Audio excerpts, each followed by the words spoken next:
Muito bem, estamos de volta. Vamos agora para as questões da prova número 16 da OAB. Questão número 1.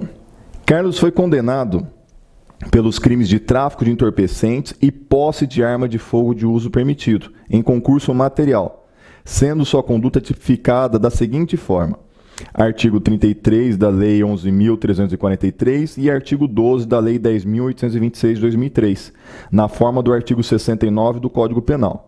A pena ficou estabelecida em 5 anos de reclusão em regime fechado para o crime de tráfico e 1 ano de detenção em regime semiaberto pelo crime de posse de arma de fogo. Apenas a defesa técnica apelou, requerendo a mudança do regime de pena aplicado para o crime do artigo 33 da Lei 11.343 de 2006, tendo feito transitado em julgado para acusação. O recurso foi desprovido. Todavia, de ofício, sem reflexo no quantum que permaneceu em 6 anos de pena privativa de liberdade, o tribunal reclassificou o fato para artigo 33, concorrente com o artigo 40, inciso 4 da Lei 11.343 de 2006, afastando o crime autônomo da lei de armas e aplicando a causa de aumento respectiva. Considerando as informações narradas na hipótese, respondo aos itens a seguir. Volta aqui para mim.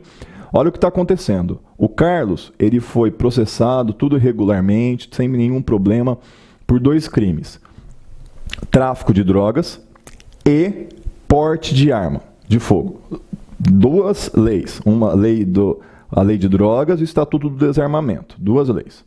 Muito bem, só que tem uma situação. A lei de drogas estabelece no artigo 40 que há uma causa de aumento de pena quando o tráfico de drogas é praticado com o uso de arma de fogo. Então há uma causa de aumento de pena. Muito bem. Ele foi condenado a pena de 5 anos pelo tráfico de drogas e a pena de 1 ano pelo porte de arma. A defesa recorreu dessa decisão. Ele não se conformou e recorreu. Quando recorreu dessa decisão, olha o que aconteceu. Olha bem, presta bastante atenção. Somente a defesa é quem recorreu. O Ministério Público não recorreu. Muito bem. Houve o recurso foi desprovido, não mudaram o regime de pena, que era isso que a defesa estava pedindo. E, além disso, de ofício, porque não havia pedido do Ministério Público nesse sentido, fez o quê? Ao invés de manter 2 crimes distintos, de tráfico de drogas e porte de arma, fez o quê? Não. Vai ser um crime do 33 com a causa de aumento de pena do artigo 40 da Lei de Drogas. Pessoal, olha a situação. Crime de tráfico de drogas é o quê? É um crime equiparado a hediondo, com todas as dificuldades que o crime hediondo traz para conseguir benefícios, progressão de regime e tudo mais. O crime de porte de arma, ele não é um crime hediondo. Muito bem. A partir do momento que o Tribunal de Justiça fala o seguinte, não são 2 crimes, há somente um crime agora, o que vai ocorrer?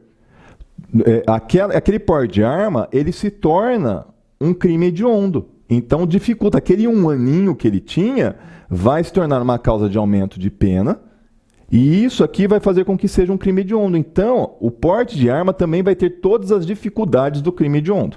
E isso é prejudicial para o réu. Você já sabe que o Tribunal de Justiça ele não pode prejudicar a situação do réu em recurso que foi feito somente pela defesa.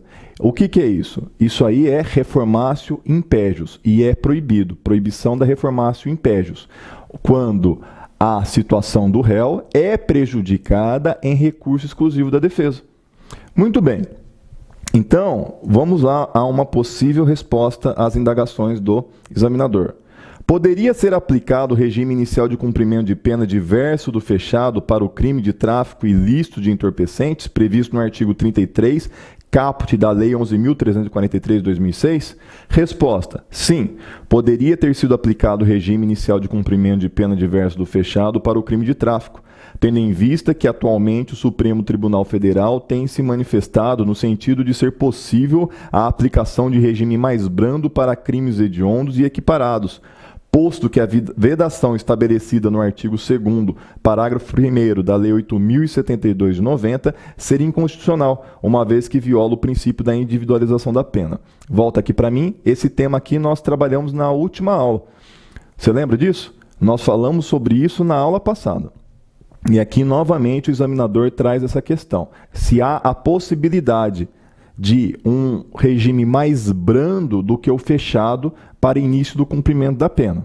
Então, novamente, aqui, demonstra para você que o examinador não é tão criativo e ele vai repetindo temas nas questões. B. Poderia o Tribunal de Justiça, em sede de recurso da defesa, realizar a reclassificação adotada? Resposta. Não poderia o tribunal ter adotado essa conduta, pois ela é prejudicial ao réu. Como o recurso foi exclusivo da defesa, a reclassificação viola o princípio da vedação da reformatio impégios, nos termos do artigo 617 do Código de Processo Penal.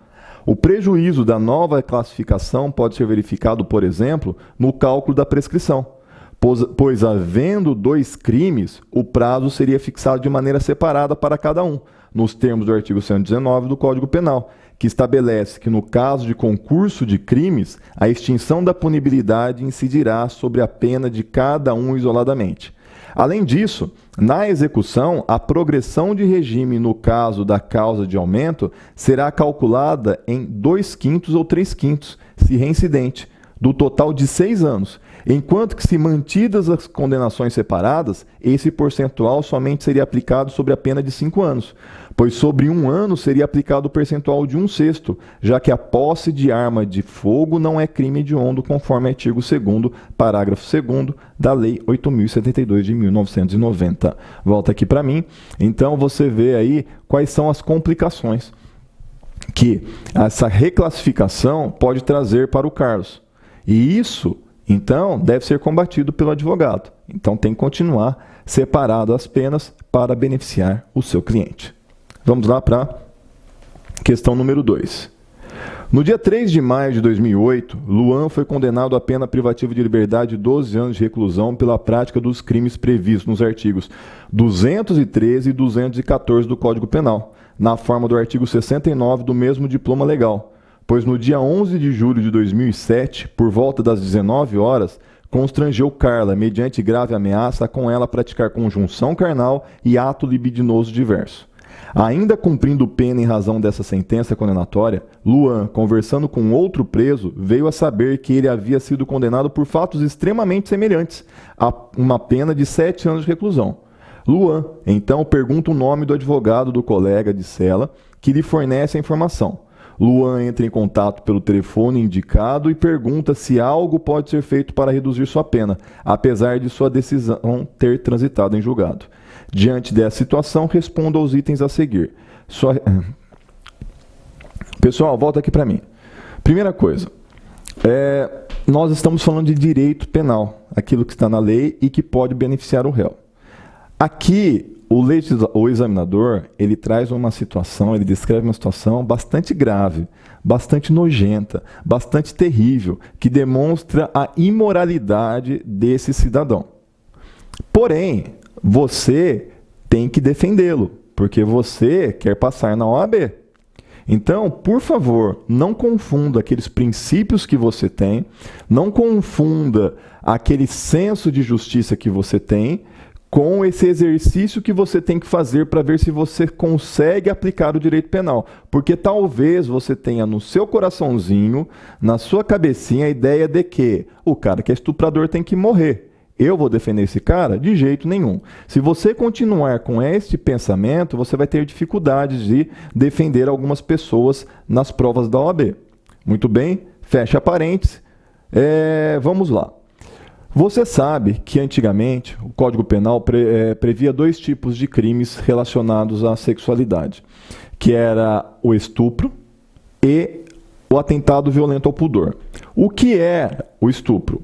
Estupro era o quê? Era somente a conjunção carnal. O que é conjunção carnal? Conjunção carnal para o direito penal é penetração, pênis, vagina. Somente isso. Todo outro tipo de ato libidinoso, diverso da conjunção carnal era tipificada como o quê? Atentado violento ao pudor. Então, por exemplo, sexo oral, sexo anal, ou qualquer outro ato libidinoso que fosse praticado mediante violência, grave ameaça, configurava atentado violento ao pudor. Que tinham, na verdade, os crimes tinham as mesmas penas. Só que acontece, olha o que o Carlos teria feito. Ele teria praticado conjunção carnal. Então não é Carlos, esqueci o nome dele. Era Luan. O Luan teria praticado conjunção carnal, então estupro, mais algum outro ato libidinoso. Por exemplo, coito anal ou sexo oral com a vítima. Então seria um outro crime que era o atentado violento ao pudor. Por conta disso, ocorreu o quê? A soma das penas. Então a pena dele ficou em 12 anos. Ele encontra um colega de cela que ele teve a pena diminuída. A pena dele era menor, por fatos muito semelhantes. Pegou 7 anos. Por que que um pegou 12 e o outro pegou 7? Muito bem. O que pegou 7, o advogado, ele fez o quê? Ele fez um pedido, ele fez a defesa alegando. Hoje, não existe mais atentado violento ao pudor. Ou melhor, aquilo que era descrito como atentado violento ao pudor se tornou o quê? Estupro. Então hoje, o que é estupro? É a conjunção carnal ou qualquer outro ato libidinoso diverso da conjunção carnal, praticado mediante violência, grave ameaça ou outras circunstâncias. Muito bem. Qual é a tese de defesa aqui então? Que depois de 2015, aquelas condutas que eram tidas como atentado violento ao pudor, na verdade hoje são todas definidas como estupro. Então deve haver o quê? Deve ser tratado como concurso formal. A pena tem que ser menor. Aplica-se uma única pena com uma causa de aumento. Tá certo? Então vamos lá. Qual a tese de direito material que poderia ser suscitada pelo novo advogado em favor de Luan? Resposta. As condutas praticadas por Luan ocorreram em 11 de julho de 2007, quando os crimes de estupro, artigo 213 do Código Penal, e atentado violento ao pudor, artigo 214 do Código Penal, eram figuras autônomas, sendo sua conduta punida em concurso material de crimes, nos termos do artigo 69 do Código Penal. Ocorre que, a partir de 2015, o artigo 214 do Código Penal foi revogado, passando o ato libidinoso diverso da conjunção carnal a ser modalidade de estupro. Assim, a conduta de Luan contra Carla deve ser entendida como crime único e como o artigo 2º, parágrafo único do Código Penal, estabelece que a lei posterior, que de qualquer modo favorecer o agente, aplica-se aos fatos anteriores, ainda que decididos por sentença condenatória transitada em julgado, deveria Luan ter sua pena reduzida. B. A pretensão deverá ser manejada perante qual órgão? A pretensão de Luan deverá ser manejada por seu advogado perante a vara das execuções criminais competente, tendo em vista que o artigo 66, inciso 1 da Lei 7.210 de 1984, estabelece que compete ao juiz da execução aplicar aos casos julgados lei posterior que de qualquer modo favorecer o condenado. Volta aqui para mim. Aqui na B, na segunda parte da questão, o examinador quer saber se você tem conhecimento sobre a competência da vara das execuções criminais. Então você teria que conhecer a lei. Se você vai no artigo 66, você vê quais são as competências do juiz de execução criminal e aí você conseguiria vencer essa questão sem ter muitas dificuldades. Pessoal, vamos para mais um intervalo e nós voltamos para a última parte da nossa aula de hoje.